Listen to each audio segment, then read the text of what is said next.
അസ്സലാമു അലൈക്കും വറഹ്മത്തുള്ളാഹി. ബൈബിളിൽ പറയുന്ന യേശുക്രിസ്തു തന്നെയാണോ പരിശുദ്ധ ഖുർആനിൽ പറയുന്ന ഈസാ നബി എന്ന വിഷയത്തിൽ രാഹുൽ ഈശ്വറും അനിൽകുമാർ അയ്യപ്പൻ എന്നൊരു വ്യക്തിയും കുറച്ച് ദിവസം മുമ്പ് തിരുവനന്തപുരത്ത് ഒരു സംവാദം നടന്നിരുന്നല്ലോ. ആ സംവാദവുമായി ബന്ധപ്പെട്ട ചില കാര്യങ്ങൾ വിശകലനം ചെയ്തുകൊണ്ട് കഴിഞ്ഞ ഒരു വീഡിയോയിൽ കുറച്ച് കാര്യങ്ങൾ പറഞ്ഞിരുന്നു. അതിൻ്റെ രണ്ടാം ഭാഗമാണ് ഈ വീഡിയോയിലൂടെ പറയാൻ പോകുന്നത്. കഴിഞ്ഞ വീഡിയോയിൽ ഞാൻ പറഞ്ഞത് അനിൽകുമാർ അയ്യപ്പൻ എന്ന വ്യക്തി തൻ്റെ വാദം പറയുന്ന സമയത്ത് ഒരുപാട് കളവുകൾ പറഞ്ഞ് ഇസ്ലാമിൻ്റെ പേരിൽ വ്യാജ പ്രചരണങ്ങൾ നടത്തുകയും ചിലത് ആ സ്പോട്ടിൽ തന്നെ രാഹുൽ ഈശ്വർ പിടികൂടുകയും ചെയ്തത് ഞാൻ നിങ്ങളെ കാണിച്ചു. വിശുദ്ധ ഖുർആനിലെ ചില ആയത്തുകൾ ഇന്ത്യയിലെ ഒരു കോടതി തന്നെ നിരോധിച്ചിട്ടുണ്ട് എന്നുള്ള ആ പച്ചക്കള്ളമാണ് രാഹുൽ ഈശ്വർ അതേ സമയത്ത് പൊളിച്ചു കളഞ്ഞത്.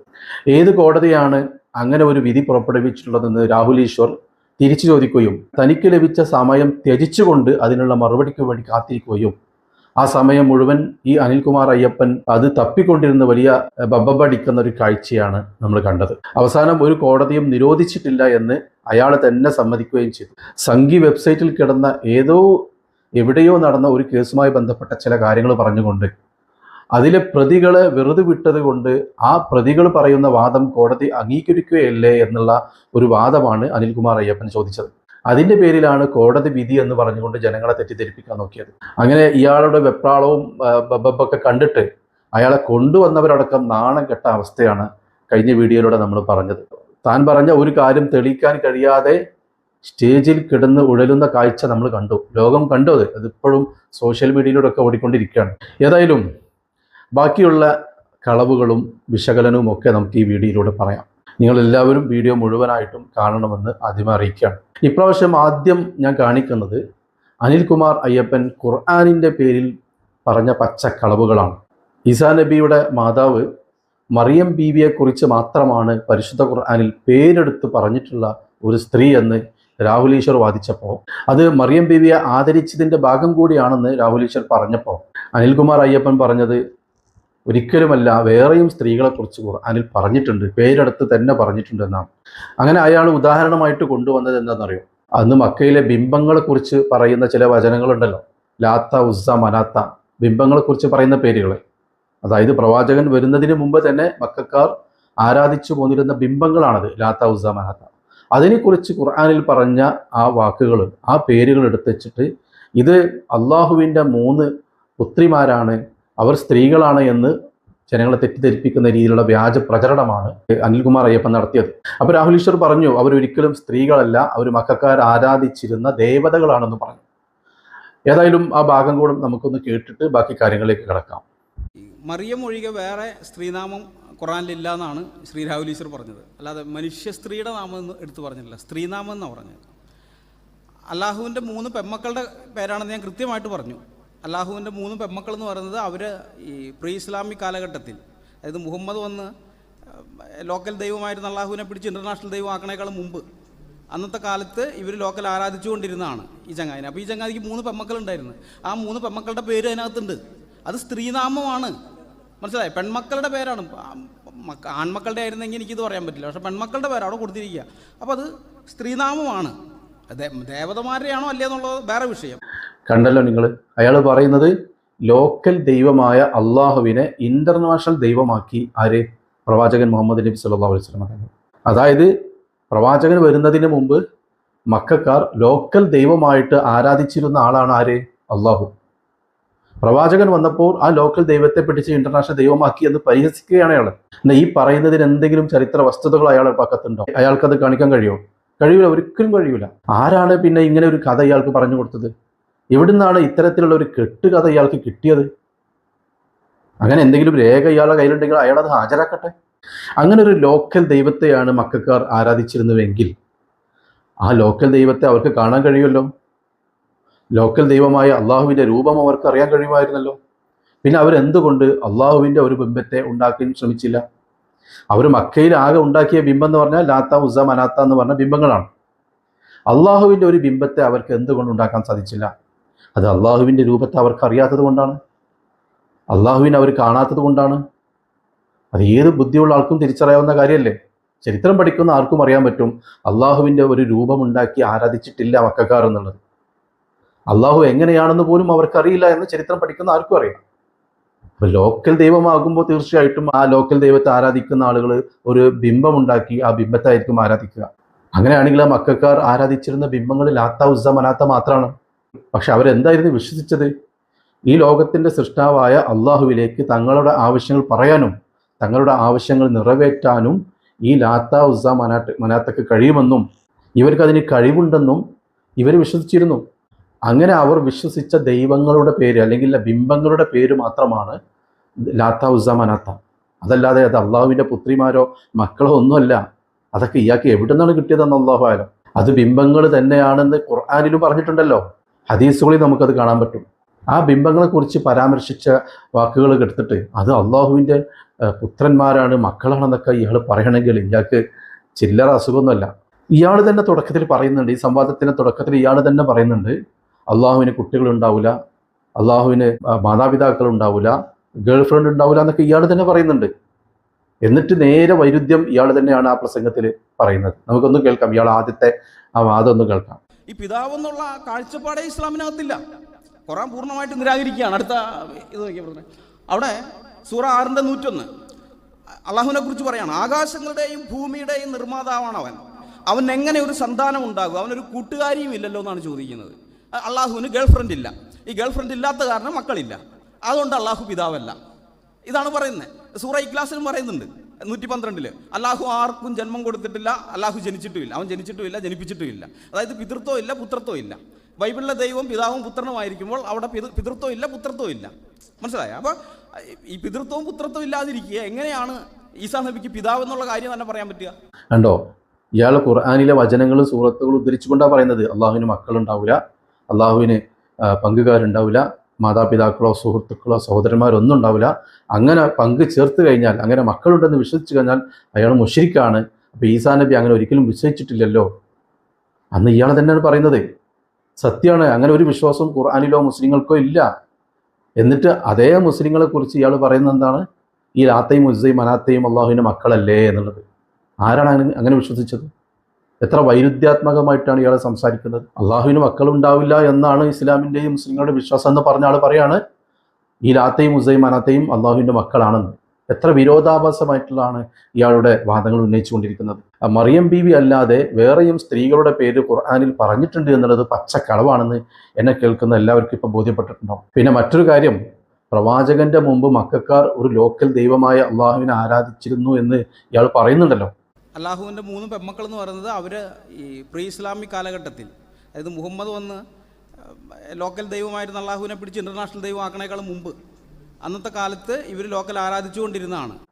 അപ്പോൾ പ്രവാചകന്റെ മുമ്പ് ഈ മക്കക്കാർക്ക് എവിടെ നിന്നാണ് അള്ളാഹുവിനെ കിട്ടിയത്? അങ്ങനെ ഒരു ദൈവത്തെ എവിടെ നിന്നാണ് കിട്ടിയത്?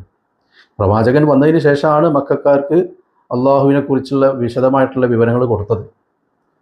പിന്നെ ഇവരൊക്കെ പറയുന്നത് പോലെ അതിനു മുമ്പ് ഈസാ നബി എന്നൊരു പ്രവാചകൻ തന്നെ ഇല്ല എന്നായിരുന്നെങ്കിൽ പ്രവാചകന്റെ മുമ്പ് എങ്ങനെയാണ് പ്രവാചകന്റെ മുൻകാലങ്ങളിലുള്ള മക്കക്കാർക്ക് അള്ളാഹുവിനെ കുറിച്ചുള്ള വിവരം കിട്ടിയത്? അപ്പോൾ ഈസാ നബി അള്ളാഹുവിൻ്റെ പ്രവാചകനായത് കൊണ്ടല്ലേ ഈസാ നബിയുടെ കാലശേഷമുള്ള ആളുകൾക്ക് അള്ളാഹുവിനെ കുറിച്ച് അറിവ് ലഭിച്ചത്? പ്രവാചകൻ മുഹമ്മദ് നബിയുടെയും ഈസാ നബിയുടെയും ഇടയിലുള്ള ജനങ്ങൾക്ക് അള്ളാഹുവിനെ കുറിച്ച് വിവരം കിട്ടണമെങ്കിൽ, ഇവർ പറയുന്നത് പോലെ ലോക്കൽ ദൈവമായിട്ടാണെങ്കിലും അള്ളാഹുവിനെ കുറിച്ച് വിവരം കിട്ടണമെങ്കിൽ ഈ പ്രവാചകൻ മുഹമ്മദ് നബിക്ക് മുമ്പ് ഒരു പ്രവാചകൻ വേണ്ടേ? അപ്പോൾ അത് ഈസാ നബി ആണെന്ന് ഇയാൾ തന്നെ സമ്മതിക്കുന്നതിന് തുല്യമല്ലേ ഇയാൾ പറയുന്നത്? ഇതാണ് ഞാൻ നേരത്തെ പറഞ്ഞ വൈരുദ്ധ്യാത്മകമായിട്ട് മാത്രമാണ് അയാൾ സംസാരിക്കുന്നത്. പ്രവാചകൻ മുഹമ്മദ് നബി തന്നെ 40-ാം വയസ്സിലാണ് പ്രബോധനം തുടങ്ങിയിട്ടുള്ളത്. അതുവരെ നബി ആയിട്ടില്ല.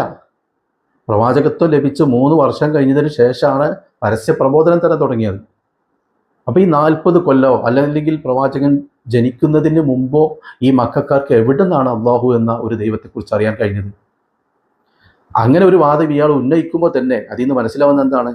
പ്രവാചകന്റെ മുമ്പ് അള്ളാഹുവിനെ കുറിച്ച് പ്രബോധനം നടത്തുന്ന ഒരു പ്രവാചകൻ വന്നിട്ടുണ്ട് എന്നുള്ളതാണ്. അത് ഈസാ നബി ആണെന്നുള്ളത് പകൽ പോലെ വ്യക്തമാവും ഇയാളുടെ വാദത്തിൽ നിന്നും തന്നെ. ശരിക്കും ബുദ്ധിയുള്ള ആളുകൾ ചിന്തിച്ചാൽ തീർച്ചയായിട്ടും അതൊക്കെ മനസ്സിലാവുന്ന കാര്യമാണ്. പിന്നെ അള്ളാഹുവിൻ്റെ ഒരു ബിംബം ഉണ്ടാക്കിയിട്ട് ആരാധിച്ചിരുന്നെങ്കിൽ ഇയാൾക്ക് പറയാമായിരുന്നു അത് യഥാർത്ഥ ദൈവമല്ല, അന്നത്തെ ലോക്കൽ ദൈവമായിരുന്നു എന്നൊക്കെ പറയായിരുന്നു. അതിനും ഇവിടെ സ്കോപ്പില്ല. പിന്നെ ഇയാൾ പറയുന്നുണ്ട് മക്കയിലെ നാടോടികൾ പറഞ്ഞു നടന്ന കഥയാണ് മുഹമ്മദ് നബി സല്ലല്ലാഹു അലൈഹി വസല്ലം തങ്ങൾ ഖുർആനിലേക്ക് പകർത്തിയത്. അങ്ങനെ ആ കഥകളൊക്കെ വെച്ചിട്ടാണ് ഖുർആൻ ഉണ്ടാക്കിയതെന്ന് ഇയാൾ പറയുന്നുണ്ട്. ഏതായാലും അതൊന്ന് കേൾക്കാം. ഇതെല്ലാം മുഹമ്മദ് ഈ സംഗതി കിട്ടിയതെന്ന് പറയുന്നത് അവിടെ നാടോടികളായിട്ട് നടന്നിരുന്ന ആൾക്കാർ പറഞ്ഞു കേട്ട കഥകൾ വെച്ചിട്ട് ഇതാണ് ക്രിസ്ത്യാനിറ്റി, മരുഭൂമിയിൽ കിടക്കുന്ന മുഹമ്മദ് വിചാരിച്ചു ഇതാണ് ക്രിസ്ത്യാനികൾ വിശ്വസിക്കുന്നത്. വാസ്തവത്തിൽ അത് പാഷാണ്ട ക്രിസ്ത്യാനികളാണ് അവിടെ ഈ കഥയും പറഞ്ഞുകൊണ്ട് നടക്കുന്നത്. സഭ തള്ളിക്കളഞ്ഞ ആൾക്കാർ അവരുടെ ആ കഥകളൊക്കെ കേട്ടപ്പോൾ അതാണ് യഥാർത്ഥ യേശു എന്ന് തെറ്റിദ്ധരിച്ചിട്ടാണ് പുള്ളി അതിൻ്റെ പേരിലൊരു കഥ ഉണ്ടാക്കുന്നത്. നമുക്ക് മറച്ചു വയ്ക്കാനൊന്നുമില്ല, ഇത് അപ്പോസ്തലന്മാർ എഴുതിയതല്ലാന്ന് എല്ലാവരും ചരിത്രപരമായിട്ട് എല്ലാവർക്കും അറിയാം. 2-ാം നൂറ്റാണ്ട് 5-ാം നൂറ്റാണ്ടിൽ ഇത് രഹസ്യ സുവിശേഷങ്ങൾ എന്നുള്ള പേരിൽ ക്രൈസ്തവർ തന്നെ ഇറക്കിയിരിക്കുന്നതാണ്. അപ്പോൾ ഇതിൻ്റെ അകത്ത് തോമസിൻ്റെ ശൈശവ സുവിശേഷം എന്ന് പറയുന്ന ഒരു പാഷാണ്ട ഗ്രന്ഥമുണ്ട് 2-ാം നൂറ്റാണ്ടിൽ എഴുതപ്പെട്ടത്. അതിലുള്ള കെട്ടുകഥയാണ് അതിനകത്ത് പറഞ്ഞിരിക്കുന്ന. യേശു എന്ന് പറയുന്ന കഥാപാത്രമുണ്ട്. ആ കഥാപാത്രം ഈ പണി ചെയ്തിട്ടുണ്ട്. മനസ്സിലായ? ശബത്ത് നാളിൽ കളിമണ്ണോട് പക്ഷികളെ ഉണ്ടാക്കി അതിൽ ജീവനൂതി അതിനെ ജീവിപ്പിച്ചു വിട്ടു. ആ കഥ അങ്ങനെ തന്നെ ഖുർആനിലേക്ക് കോപ്പി അടിക്കുകയാണ് മുഹമ്മദ് ചെയ്തത്. പക്ഷെ ഇവിടെ ചോദ്യം ഇതാണ്, ഇതിന് ഈ ഇങ്ങനൊരു അത്ഭുതത്തിൽ ഇതിൽ ദൈവശാസ്ത്രപരമായിട്ട് എന്ത് ലക്ഷ്യമാണുള്ളത്, അല്ലെങ്കിൽ എന്തെങ്കിലും ഉണ്ടോ? ഇത് വെറും ഒരു മാജിക് പ്രദർശനം മാത്രമല്ലേ? കേവലം ഒരു മാജിക് പ്രദർശനം. കളിമണ്ണുകൊണ്ട് പക്ഷികളെ ഉണ്ടാക്കി ജീവൻ കൊടുത്തു, ഒരു മാജിക് പ്രദർശനം മാത്രം. അങ്ങനെ മാജിക് കാണിക്കാനാണോ യേശു ക്രിസ്തു വന്നത്? യേശു ക്രിസ്തു മാജിക്കാരനായിരുന്നു? അല്ലല്ലോ. യേശു ക്രിസ്തു ചെയ്തിട്ടുള്ള അത്ഭുതങ്ങളെല്ലാം നോക്കുക. മനുഷ്യർ അവരുടെ കഷ്ടപ്പാടും ബുദ്ധിമുട്ടും കാരണം, ഇത് രോഗമാകാം മറ്റു പല കാര്യങ്ങളൊക്കെ ആകാം, അതുകൊണ്ട് കർത്താവിൻ്റെ അടുക്കൽ ആശ്വാസത്തിനായിട്ട് വരുന്നു. കർത്താവ് അമാനുഷികമായ വിധത്തിൽ അവർക്ക് സൗഖ്യം നൽകുന്നു. കേട്ടല്ലോ, 2 കാര്യങ്ങളാണ് പറഞ്ഞത്. അതിലൊന്നാമത്തെ കാര്യം, പ്രവാചകന്റെ കാലത്തെ നാടോടികൾ പറഞ്ഞു നടന്ന കഥകൾ വെച്ചിട്ടാണ് പരിശുദ്ധ ഖുർആൻ ഉണ്ടാക്കിയതെന്ന്. 2ാമത്തെ കാര്യം എന്താണ്? ഖുർആനിൽ പറയുന്ന ഈസാ നബി വെറും മാജിക്കാരനാണ്, കുറേ മാജിക്കുകൾ കാണിക്കാൻ വേണ്ടിയിട്ടാണ് അയാൾ വന്നിട്ടുള്ളത് എന്നൊക്കെയാണ് 2ാമത്തെ കാര്യം. യേശു മാജിക്കുകാരനായിരുന്നില്ല. യേശുവിൻ്റെ അനുയായികളെ രക്ഷിക്കാൻ വേണ്ടിയും അവരെ സഹായിക്കാൻ വേണ്ടിയിട്ടാണ് അമാനുഷികമായ കഴിവുകളിലൂടെ പല കാര്യങ്ങളും ചെയ്തത്. ഏതായാലും ഈ അമാനുഷിക കഴിവ് തന്നെയാണ് ഇയാൾ ഈസാ നബിയിലേക്ക് എത്തുമ്പോൾ മാജിക് എന്ന് പറഞ്ഞ് പരിഹസിക്കുന്നത്. അതായത് ഒരാൾ ചെയ്യുമ്പോൾ അത് അമാനുഷിക കഴിവ്, മറ്റൊരാൾ ചെയ്യുമ്പോൾ അത് മാജിക്ക്. ഇങ്ങനെയൊക്കെ തരംതിരിക്കാൻ ഇവർക്ക് എവിടെ നിന്നാണോ അത് തെളിവ് കിട്ടിയിട്ടുണ്ടാവും? ഈസാ നബി കളിമണ്ണ് കൊണ്ട് പക്ഷികളെ ഉണ്ടാക്കി പറപ്പിച്ചു വിടുക എന്നുള്ളത് മാജിക് ആയിരുന്നില്ല ഒരിക്കലും. ഈ പക്ഷികൾക്ക് ജീവൻ കൊടുക്കാൻ തനിക്ക് അള്ളാഹു കഴിവ് തന്നിട്ടുണ്ട് എന്ന് ജനങ്ങളെ ബോധ്യപ്പെടുത്തായിരുന്നത്. മരിച്ചവരെ ജീവിപ്പിച്ചിട്ടുണ്ടെന്ന് നമ്മൾ ചരിത്രങ്ങൾ കാണാം. അപ്പോൾ ജീവൻ കൊടുക്കാൻ തനിക്ക് അള്ളാഹു കഴിവ് തന്നിട്ടുണ്ട് എന്ന് ജനങ്ങളെ ബോധ്യപ്പെടുത്തലായിരുന്നു. അതൊരു മാജിക് ആയിരുന്നില്ല ഒരിക്കലും. പിന്നെ അതുമാത്രമൊന്നുമല്ലല്ലോ ചെയ്തത്. ഈസാ നബിയുടെ ചരിത്രങ്ങൾ നമ്മൾ പഠിക്കുകയാണെങ്കിൽ യൂട്യൂബിലൊന്ന് കേട്ടാൽ മതി നിങ്ങൾക്ക്. എത്ര അത്ഭുതങ്ങൾ ചെയ്തിട്ടുണ്ട്. കേവലം കളിമണ്ണ് കൊണ്ട് പക്ഷികളെ ഉണ്ടാക്കി പറപ്പിക്കൽ മാത്രമായിരുന്നോ? എത്ര രോഗികൾക്ക് രോഗം മാറ്റി കൊടുത്തിട്ടുണ്ട്. കുഷ്ഠരോഗികൾക്ക് വരെ രോഗം മാറ്റി കൊടുത്തിട്ടില്ലേ? ആകാശത്ത് നിന്ന് ഭക്ഷിക്കാൻ വിഭവസമൃദ്ധമായിട്ടുള്ള ഭക്ഷണം തളികയിൽ ഇറക്കി കൊടുത്തിട്ടുണ്ട്. മരിച്ചവരെ ജീവിപ്പിച്ചിട്ടുണ്ട്. അങ്ങനെ ഒരുപാട് അമാനുഷികമായിട്ടുള്ള കഴിവുകൾ, അത്ഭുതങ്ങൾ നടത്തിയിട്ടുണ്ട്. ഇതൊക്കെയും മാജിക്കും മറ്റേത് അമാനുഷിക കഴിവും മാത്രമായിട്ട് മാറുന്നത് എങ്ങനെയാണ്? യേശുവിനെ കുറിച്ച് പറഞ്ഞ ഒരുപാട് അമാനുഷിക കഴിവുകൾ അതൊക്കെ ഈസാ നബി നടത്തിയിട്ടുണ്ട്. രണ്ടും 2 ആളോ 1 ആണോ എന്നുള്ളതല്ല ഇപ്പം നമ്മൾ ചർച്ച ചെയ്യുന്നത്. യേശുവിനെ കുറിച്ച് നിങ്ങൾ ബൈബിളിൽ പറഞ്ഞിട്ടുള്ള എല്ലാ അമാനുഷിക അത്ഭുത പ്രവർത്തനങ്ങളും ഈസാ നബി നടത്തിയിട്ടുണ്ട്. അത് ഈസാ നബിയുടെ ചരിത്രങ്ങളിലും ഖുർആനിലൊക്കെ നമുക്ക് കാണാൻ കഴിയും. കേവലം ഈസാ നബി മാത്രമല്ല കേട്ടോ, എല്ലാ പ്രവാചകന്മാർക്കും അത്തരത്തിലുള്ള അത്ഭുത കഴിവുകളുണ്ടായിരുന്നു. പ്രബോധനത്തിൻ്റെ ഏറ്റവും മുഖ്യമായ പങ്ക് വഹിച്ചിരുന്നത് ഈ അത്ഭുത പ്രവൃത്തികളിലൂടെ തന്നെയാണ്. അതല്ലാതെ ഇവർ പറയുന്നത് പോലെ അതൊന്നും ഒരു മാജിക് ആയിരുന്നില്ല. മാജിക് എന്നൊക്കെ പറയുമ്പോൾ അത് നമ്മൾ മാജിക് പഠിച്ചിട്ട് വേണം ആ രംഗത്തേക്ക് ഇറങ്ങാൻ. അങ്ങനെ മാജിക് പഠിച്ചതായിട്ട് എന്തെങ്കിലും രേഖകൾ ഇവർക്ക് കാണിക്കാൻ കഴിയുമോ? ഈസാ നബിയോ മറ്റു പ്രവാചകന്മാരോ മാജിക് പഠിച്ചതായിട്ട്? മാജിക് പഠിക്കാതെ ഒരാൾ സുപ്രഭാതത്തിൽ ഒരു മാജിക് അങ്ങോട്ട് കാണിക്കൂലല്ലോ. അപ്പോൾ ഈസാ നബി കാണിക്കുമ്പോൾ അത് മാജിക്കും, യേശു ക്രിസ്തു കാണിക്കുമ്പോൾ അത് അമാനുഷിക കഴിവ്, അല്ലെങ്കിൽ തന്നെ അനുയായികൾക്ക് രോഗം മാറ്റാൻ വേണ്ടി ചെയ്തത് എന്നൊക്കെ എങ്ങനെയാണ് ഇവർ വേർതിരിക്കുന്നത്? ഇനി ഒന്നാമത്തെ ആദ്യം പറഞ്ഞ കാര്യം, നാടോടികൾ പറഞ്ഞു നടന്ന കഥകൾ വെച്ചിട്ടാണ് പരിശുദ്ധ ഖുർആൻ ഉണ്ടാക്കിയതെന്നാണല്ലോ ഇവരുടെ വാദം. ഖുർആനിനെ കുറിച്ച് ശരിക്കും അറിയാത്തത് കൊണ്ടാണ് അയാളിങ്ങനെ പറയുന്നത്. പ്രവാചകൻ മുഹമ്മദ് നബി സല്ലല്ലാഹു അലൈഹി വസല്ലമ തങ്ങൾ ഒരു ഗ്രന്ഥമുണ്ടാക്കണം, ഖുർആൻ ഉണ്ടാക്കണം എന്നിങ്ങനെ പറഞ്ഞ് ആഗ്രഹിച്ച് നടന്ന ഒരാളല്ല. ആ പ്രവാചകന്റെ ജീവിതകാലത്ത് ഖുർആൻ ഒരു ഗ്രന്ഥരൂപത്തിലാക്കിയിട്ടുമില്ല. തനിക്ക് ദൈവത്തിൽ നിന്ന് ലഭിച്ച വചനങ്ങൾ സഹാബക്കൾക്ക്, തൻ്റെ അനുയായികൾക്ക് പഠിപ്പിച്ചു കൊടുക്കുകയും അവരത് മറന്നു പോവാതിരിക്കാൻ കല്ലിലും തോലിലും മരത്തിലൊക്കെ അത് എഴുതി വയ്ക്കുകയും ചെയ്തു. ഒരിക്കലും ജീവിതകാലത്ത് ഇതെല്ലാം ക്രോഡീകരിച്ച് ഒരു ഗ്രന്ഥമാക്കി വെച്ചിട്ടില്ല പ്രവാചകൻ മുഹമ്മദ് നബി സല്ലല്ലാഹു അലൈഹി വസല്ലം തങ്ങൾ. അത് ചരിത്രങ്ങൾ പഠിക്കുന്ന ആർക്കും ബോധ്യപ്പെടും. പിന്നീട് പ്രവാചകന്റെ കാലശേഷം തൻ്റെ അനുയായികളാണ്, സ്വഹാബത്താണ് ഈ ഒരു ഖുർആൻ ക്രോഡീകരിച്ചൊരു ഗ്രന്ഥരൂപത്തിലാക്കിയത്. പ്രവാചകന്റെ കാലത്ത് തന്നെ ഒരു ഖുർആൻ രൂപീകരിക്കണമെങ്കിൽ അതിന് പറ്റുന്ന അനുയായികളുണ്ടായിരുന്നല്ലോ സഹാബാക്കളുടെ കൂട്ടത്തിൽ. എന്തുകൊണ്ട് പ്രവാചകൻ അത് ചെയ്തില്ല? അപ്പം അങ്ങനെ ഒരു ഖുർആൻ ഉണ്ടാക്കണമെന്നോ അല്ലെങ്കിൽ ബൈബിൾ പോലെ ഒരു ഗ്രന്ഥം ഉണ്ടാക്കണമെന്ന് ആഗ്രഹിച്ച് നടന്ന ഒരാളല്ല പ്രവാചകൻ മുഹമ്മദ് നബി സല്ലല്ലാഹു അലൈഹി വസല്ലം. അപ്പം അങ്ങനെ ഈ നാടോടികൾ പറഞ്ഞ കഥ വെച്ചിട്ട് എഴുതിയുണ്ടാക്കിയ ഒരു ഖുർആനാണ് എന്ന് ഒരു നിലക്കും തെളിയിക്കാൻ കഴിയൂല. മാത്രമല്ല, പ്രവാചകന്റെ കാലശേഷം അനുയായികൾ സഹാബത്ത് ഈ വചനങ്ങളൊക്കെ ക്രോഡീകരിച്ച് ഒരു ഗ്രന്ഥരൂപത്തിലാക്കുമ്പോൾ അത് നിരവധി പേർ ചേർന്ന് കൂടിയാലോചിച്ച് വർഷങ്ങൾ പഠനം നടത്തി നന്നായിട്ട് പരിശോധിച്ച് ഉറപ്പുവരുത്തിയതിന് ശേഷമാണ് ഈ ഖുർആൻ ഗ്രന്ഥരൂപത്തിലാക്കിയത്. ഒരാൾക്ക് പോലും അതിൽ അഭിപ്രായ വ്യത്യാസം ഉണ്ടായിരുന്നില്ല. ഏതെങ്കിലും ഒരു വചനം കൂട്ടിച്ചേർത്തുവെന്നോ കുറച്ചുവെന്നോ അല്ലെങ്കിൽ ഏതെങ്കിലും ഒരു വചനം അതിൽ ചെറിയ അഭിപ്രായ വ്യത്യാസമുണ്ടെന്നോ ഒരാൾക്ക് പോലും അഭിപ്രായ വ്യത്യാസം ഉണ്ടായിരുന്നില്ല. അങ്ങനെ ഒരു വാദം ആരും ഉന്നയിച്ചിട്ടില്ല. ഉന്നയിച്ചതായിട്ട് നിങ്ങൾക്ക് കാണിക്കാനും സാധിക്കില്ല.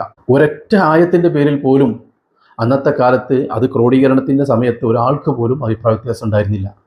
ഇതിപ്പോൾ മനുഷ്യനിർമ്മിതമാണെങ്കിൽ പല രീതിയിലുള്ള അഭിപ്രായ വ്യത്യാസങ്ങൾ വരും, പല രീതിയിലുള്ള തെറ്റുകൾ വരും. അങ്ങനെ എന്തെങ്കിലും തെറ്റുകൾ കാണിക്കാൻ കഴിയുമോ? അഭിപ്രായ വ്യത്യാസങ്ങൾ കാണിക്കാൻ കഴിയുമോ? 1400 വർഷങ്ങൾക്കുള്ളിൽ ലോകത്ത് എത്ര ഖുർആനിൻ്റെ കോപ്പികൾ ഇറങ്ങിയിട്ടുണ്ട്? പല രൂപത്തിൽ പല രീതിയിൽ ഇറങ്ങിയിട്ടുണ്ടല്ലോ. ഏതെങ്കിലും ഒന്നിൽ ഇങ്ങനെ ഒരു തെറ്റോ വ്യത്യാസങ്ങളോ കാണിക്കാൻ കഴിയുമോ? മനുഷ്യനിർമ്മിതമാണെങ്കിൽ തീർച്ചയായിട്ടും പറ്റും, കൂട്ടിച്ചേർത്തലുകളുണ്ടാവും.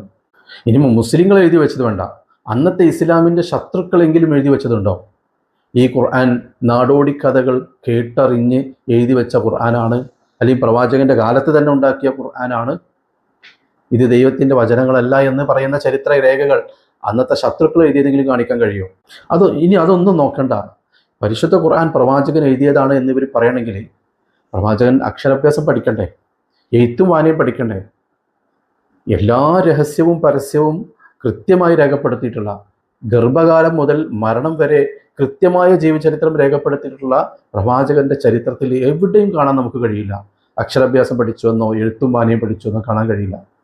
പഠിച്ചിട്ടില്ല എന്ന് നമുക്ക് ചരിത്രത്തിൽ കാണുകയും ചെയ്യാം. അപ്പം അങ്ങനെ എഴുതാനും വായിക്കാനും പഠിക്കാത്ത, അഭ്യാസം പഠിക്കാത്ത ഒരാൾ പിന്നെ ഒരു ഗ്രന്ഥം ഉണ്ടാക്കണമെന്ന് വിചാരിക്കുമ്പോൾ തീർച്ചയായിട്ടും അത് പഠിക്കൂലേ? അല്ലെങ്കിൽ തൻ്റെ അനുയായികൾപ്പെട്ട അത് അറിയുന്ന ആളുകളെ ഉപയോഗപ്പെടുത്തൂലേ? അങ്ങനെ എന്തെങ്കിലും ചരിത്ര രേഖകൾ ഇവർക്ക് കാണിക്കാൻ കഴിയുമോ?